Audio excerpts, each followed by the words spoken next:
आपका स्वागत है हमारे चैनल पर। एक तरफ प्रधानमंत्री नरेंद्र मोदी सैनिकों का उत्साहवर्धन कर रहे हैं और दूसरी तरफ किस तरीके से राहुल गांधी प्रधानमंत्री मोदी को टारगेट करने के लिए झूठ बोल रहे हैं।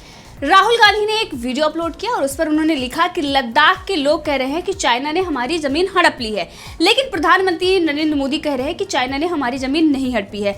तो यहाँ पर कोई ना कोई झूठ बोल रहा है, ऐसा उन्होंने कहा। और लेकिन जो वीडियो उन्होंने लद्दाख के लोगों की शेयर की है, जो सो कॉल्ड लोग हैं लद्दाख के, आपको बता दें कि वो लोग कौन हैं। आप देख सकते हैं कि राहुल गांधी ट्विटर पर एक वीडियो जो उन्होंने शेयर की है, उसमें पहला नाम आता है नामग्याल दुर्बिक का, जिनका इंटरव्यू लिया जाता है। यानी कि पहले तो इन्होंने अपनी सीरीज चलाई, फिक्स इंटरव्यू रखे, तमाम तरीके के प्रोपेगेंडा फैलाने के लिए इन्होंने फिक्स वीडियो कॉन्फ्रेंस रखी और अब कांग्रेस के ही वर्कर्स से बाइट दिलवाकर प्रधानमंत्री नरेंद्र मोदी को टारगेट कर रहे हैं। तो इस वक्त जब चाइना हमसे डरा हुआ है और सबसे ज्यादा अगर यहाँ देश में बैठकर कोई डरा होगा तो वो राहुल गांधी और कांग्रेसी हैं। उनकी जो इस वक्त बौखलाहट है वो दिखाई दे रही है। तो राहुल गांधी ने जो पहला नाम दिया वो था नामग्याल दुर्बिक का। जैसा कि मैंने बताया, ये एक्स कांग्रेस काउंसलर हैं और इनका इंटरव्यू बरखा दत्त ने भी किया था। आप देख सकते हैं, उन्होंने भी ट्वीट में पूरी बकायदा ये जानकारी दी हुई है। उसके बाद राहुल गांधी ने यहाँ पर फिक्स बाइट चलाकर ये सेना पर और सरकार पर सवाल उठा रहे हैं। और इस वक्त जब चाइना हमसे इस वक्त डरा हुआ है और वो नहीं चाहता कि इस वक्त भारत में प्रधानमंत्री नरेंद्र मोदी ऐसा कदम उठाएं जिससे चीनी सैनिकों को भारत से मुकाबला करना पड़े, क्योंकि उनको पता है कि वो इस वक्त लड़ने के हालात में नहीं है। लेकिन राहुल गांधी किस तरीके से यहाँ बैठकर चाइना का मनोबल बढ़ा रहे हैं। दूसरा नाम आपको बता रहे हैं जिसकी बाइट उन्होंने लगाई है, वो सचिन मिर्गुपा है। ये स्टेट जनरल सेक्रेटरी हैं NUSI हिमाचल प्रदेश के और इनको ये लद्दाख के लोग बता रहे हैं। तीसरा इन्होंने टुंडुप नुबू की लगाई है, जो जनरल सेक्रेटरी हैं एट इंडियन यूथ कांग्रेस एट लद्दाख। यानी कि ये भी कांग्रेस के ही वर्कर हैं और यहाँ पर इनकी बाइट लगाकर ये दिखा रहे हैं कि ये जनता लद्दाख की जनता है। इससे पहले आपको बता दें कि कई बार राहुल गांधी की पोल पट्टी खुली है, कई बार राहुल गांधी को लोगों ने लताड़ा है, लेकिन ये बाज नहीं आएंगे और ये झूठ पर झूठ बोलते रहेंगे। चाहे प्रियंका गांधी वाड्रा हो या सोनिया गांधी हो या रणदीप सुरजेवाला हो, तमाम तरीके के प्रोपेगेंडे इनके तरफ से फैलाए जाते हैं। और इस महामारी के बीच भी हमने देखा, जब प्रवासी मजदूरों का मुद्दा था उस वक्त भी ये रणदीप सुरजेवाला लगातार फेक वीडियो, फेक फोटोज ये लगातार पोस्ट कर रहे थे। यहाँ तक कि कोई इजराइल की, कोई बांग्लादेश की, कोई म्यांमार की, कोई पाकिस्तान की, कोई कहीं की वीडियो और फोटो लगाकर ये बता रहे थे देखिए हमारे देश में क्या दुर्दशा है। और प्रधानमंत्री नरेंद्र मोदी इस पर चुप्पी साधे हुए हैं। लेकिन अगर यहाँ पर इस वक्त जब प्रधानमंत्री नरेंद्र मोदी फ्रंट से सेना को लीड कर रहे हैं और वहां पर वो उत्साह बढ़ा रहे हैं और इस वक्त कहा जा रहा है कि प्रधानमंत्री नरेंद्र मोदी जो लद्दाख में वो जो दौरा कर रहे हैं इस वक्त बहुत ही महत्वपूर्ण है और कभी भी युद्ध शुरू हो सकता है। और इसी स्थिति में कांग्रेस चाइना का समर्थन कर रही है। पूरे कांग्रेसी ये ढूंढने में लगे हुए हैं कि प्रधानमंत्री नरेंद्र मोदी ने चीन का नाम नहीं लिया, तमाम तरीके के सवाल उठा रहे हैं। यानी कि प्रधानमंत्री नरेंद्र मोदी ने जब वहां पर जाकर सेना को उनका मनोबल बढ़ाया, उत्साह बढ़ाया और वहां पर चीन को भी करारा जवाब दिया, क्योंकि विस्तारवादी की नीति चीन ही अपना रहा है। और उस पर उन्होंने कहा कि या तो ऐसे लोगों की जो ऐसी नीति रखते हैं या तो उनको खत्म कर दिया जाता है या फिर उन्हें पीछे मुड़ना पड़ता है। तो इससे साफ संदेश दिया चीन को। लेकिन कांग्रेस यहाँ पर किस तरीके से बौखलाई हुई, क्योंकि सबसे ज्यादा डर पाकिस्तान और चाइना के लिए इस वक्त बहुत दुखद खबर है, क्योंकि प्रधानमंत्री नरेंद्र मोदी लेह दौरा करते हैं अचानक से, क्योंकि सिक्योरिटी के चलते ये खबर पहले नहीं आई थी कि वहां पर जाएंगे। पहले राजनाथ सिंह की खबर थी, लेकिन प्रधानमंत्री अचानक पहुंच जाते और ये देखकर आपने देखा होगा किस तरीके से वंदे मातरम भारत माता की जय वहां पर हो रही थी, सेना में कितना उत्साह था। और यही देखकर कांग्रेस भी बौखला गई। आखिर प्रधानमंत्री नरेंद्र मोदी ने सेना का उत्साह कैसे बढ़ा दिया? हम तो लगातार मनोबल गिराने के लिए चीन का समर्थन कर रहे हैं, इतने सारे प्रोपेगेंडे फैला रहे हैं, आखिर कैसे प्रधानमंत्री जाकर वहां इतना बड़ा कदम उठा सकते हैं? हम तो चीन के समर्थन में बैठे हुए हैं, हमने तो इतने सारे समझौते कर रखे हैं, उसका क्या होगा?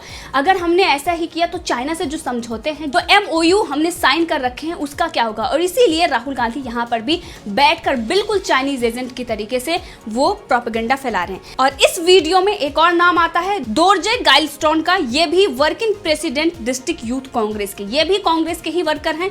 जितने भी लोग हैं वो कांग्रेस के वर्कर ही हैं, लेकिन राहुल गांधी को शर्म नहीं आती। इतनी बार जनता इनको लताड़ चुकी है, इतनी बार रणदीप सुरजेवाला हो या प्रियंका गांधी वाड्रा हो, यहाँ तक कि यूपी से नोटिस भी प्रियंका गांधी वाड्रा को मिल गया है, तब ये कहती इंदिरा गांधी की पोती हो। या अब ये राहुल गांधी भी यहाँ पर कह सकते हैं कि आपने सच सामने क्यों रखा, क्योंकि जिस तरीके से सच ये सामने आया है, राहुल गांधी यहाँ पर धमकी दे सकते हैं कि मैं इंदिरा गांधी का पोता हूँ। लेकिन इन लोगों को इस वाक्य के सिवा कुछ और नहीं आता, क्योंकि और कोई उपलब्धि इन्होंने हासिल नहीं की है।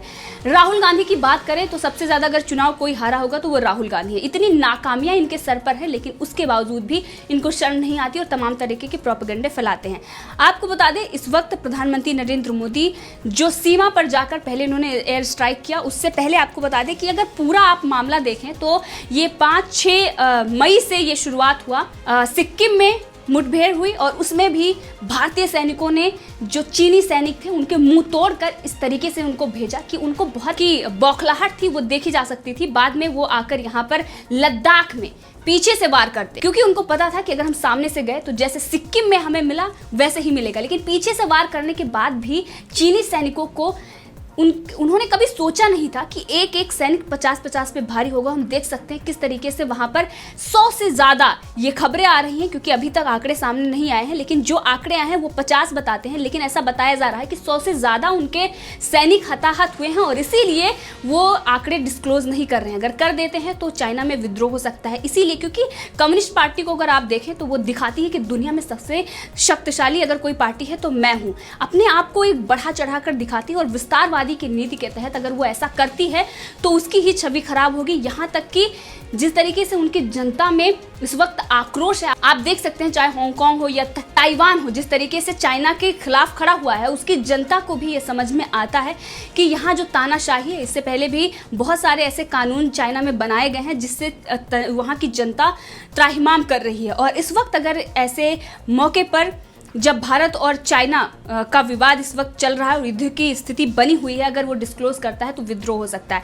और लेकिन राहुल गांधी और पूरी कांग्रेस को ये चीजें दिखाई नहीं दे रही है कि भारत सरकार इस समय किस तरीके से फैसला ले रही है और किस तरीके से रणनीति के तहत काम कर रही है। जब से ही ये विवाद शुरू हुआ है तब से ही भारत सरकार, चाहे वो इंफ्रास्ट्रक्चर पर काम करना हो या रक्षा सौदे हो, सब पर ध्यान दे रही है। और अब प्रधानमंत्री नरेंद्र मोदी फ्रंट से सेना को लीड भी कर रहे हैं, लेकिन राहुल गांधी, सलमान खुर्शीद इस पर बौखलाए हुए हैं। चाइनीज ऐप पर रोक लगाकर 59 चाइनीज ऐप पर रोक लगाया गया। ग्लोबल टाइम्स में आप देख सकते हैं कि चाइना कितना बौखलाया हुआ है। लगातार वो तमाम तरीके के ट्वीट कर रहा है कि भारत को इससे बहुत बुरा होगा, भारत के साथ ऐसा होगा। लेकिन हमने देखा जब चाइनीज ऐप बैन हुए उसके बाद चाइना में किस तरीके से उसके विदेश मंत्रालय के प्रवक्ता भी कहते हैं कि ये चिंता का विषय है। और उनके जो सोशल मीडिया है उस पर इंडिया ने 59 चाइनीज ऐप को बैन कर दिया। वो लगातार ट्रेंड करता रहा और जनता भी इससे काफ़ी चिंतित थी। सबसे बड़ा मार्केट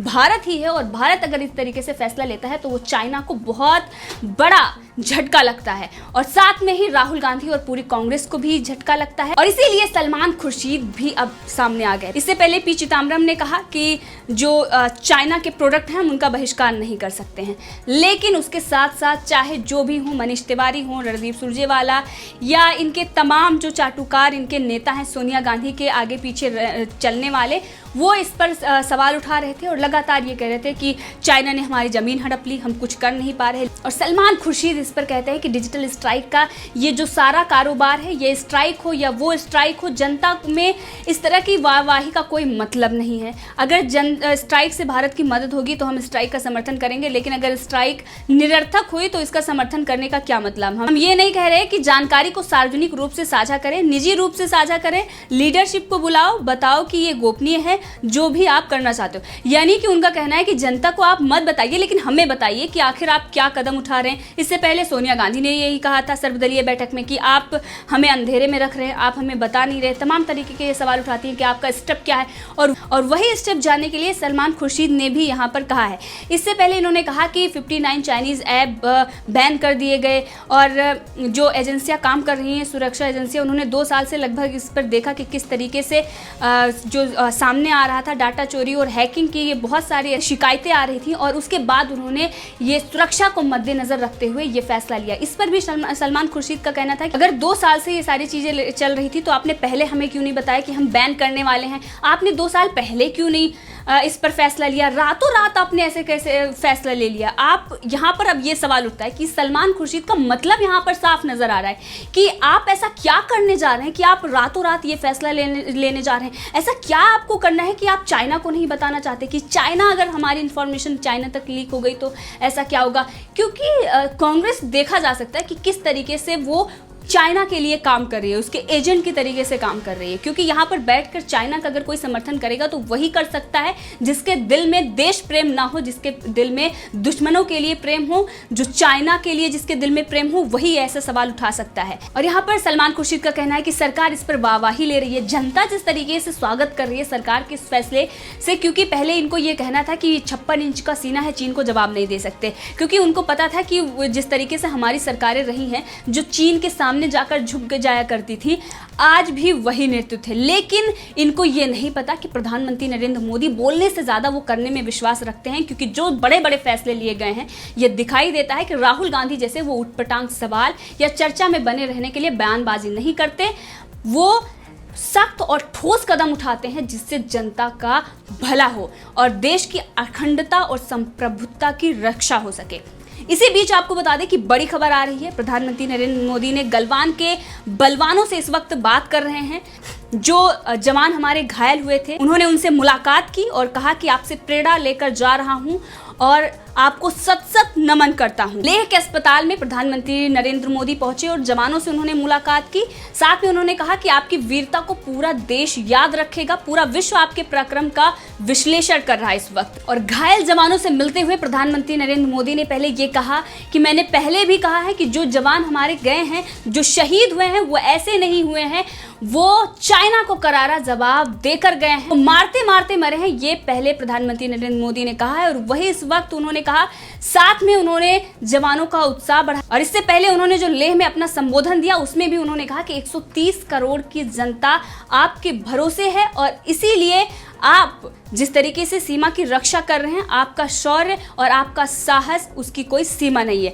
और प्रधानमंत्री नरेंद्र मोदी ने कहा कि हम ना कभी झुके हैं और ना ही झुकेंगे। वीर जवानों का उन्होंने शत नमन किया और साथ में उन्होंने कहा कि आपसे प्रेरणा लेकर जा रहा हूं। तो एक तरफ प्रधानमंत्री नरेंद्र मोदी वीर जवानों से मुलाकात कर रहे हैं, उनका उत्साहवर्धन कर रहे हैं। दूसरी तरफ आप देख सकते हैं कि राहुल गांधी घर बैठकर झूठ फैला रहे हैं और प्रधानमंत्री नरेंद्र मोदी को टारगेट करने के लिए घटिया और ओछी राजनीति करते हुए अपने जो कांग्रेस के वर्कर्स हैं उनका इस्तेमाल किस ढंग से किया है और किस ढंग से जनता को मूर्ख बनाने के लिए एक नया ट्वीट किया। क्योंकि इससे पहले भी वो घर पे बैठकर ट्विटर पर ट्वीट खेल रहे हैं, चाहे वो प्रियंका गांधी वाड्रा हो और चाहे राहुल गांधी हो, तमाम तरीके के ये झूठ फैलाते हैं। लेकिन जनता हर बार इनको बेनकाब करती है, हर बार इनको लताड़ती है, लेकिन इनको शर्म नहीं आती।